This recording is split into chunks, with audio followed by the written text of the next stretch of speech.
Frère, quand je me suis adressé à vous, je n'ai pas pu vous parler comme à des spirituels, mais seulement comme à des faibles êtres de chair, comme à des enfants dans le Christ.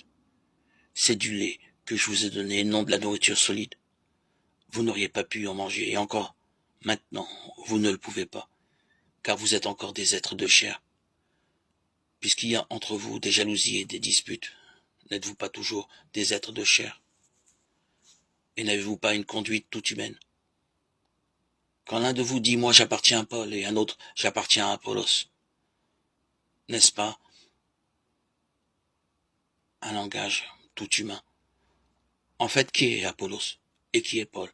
Rien que des ministres de Dieu, par qui vous êtes devenus croyants et qui ont agi selon les dons du Seigneur à chacun d'eux. Moi j'ai planté, Apollos a arrosé, mais c'est Dieu qui donnait la croissance. Donc celui qui plante ne compte pas, ni celui qui arrose. Seul compte celui qui donne la croissance, Dieu. Entre celui qui plante et celui qui arrose, il n'y a pas de différence, mais chacun recevra son salaire suivant la peine qu'il se sera donné. Nous sommes les collaborateurs de Dieu, et vous êtes le champ de Dieu. Vous êtes la maison que Dieu construit. Comme un bon architecte, avec la grâce que Dieu m'a donnée, j'ai posé les fondations. D'autres poursuivent la construction, mais que chacun prenne garde à la façon dont il construit. Les fondations personnelles ne peuvent en poser d'autres que celles qui existent déjà. Ces fondations, c'est Jésus-Christ. On peut poursuivre la construction avec de l'or, de l'argent ou de la belle pierre, avec du bois, de l'herbe ou du chaume, mais l'ouvrage de chacun sera mis en pleine lumière au jour du jugement.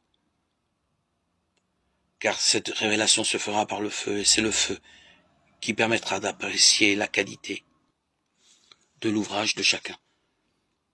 Si l'ouvrage construit par quelqu'un résiste, celui-ci recevra un salaire. S'il est détruit par le feu, il perdra son salaire. Et lui-même sera sauvé, mais comme s'il était passé à travers un feu.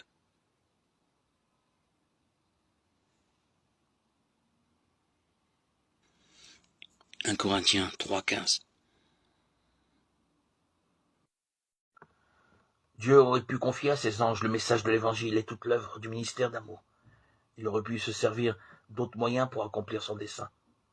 Mais dans son amour infini, il a bien voulu faire de nous ses collaborateurs, et ceux de Jésus-Christ et des anges, afin que nous puissions avoir part aux bénédictions, à la joie et au progrès spirituel qui découlent de ce ministère désintéressé.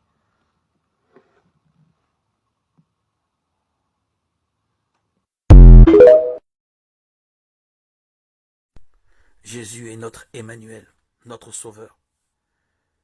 1 Timothée 1,15. Dieu a envoyé son Fils vivre parmi nous et mourir pour nous sur la croix.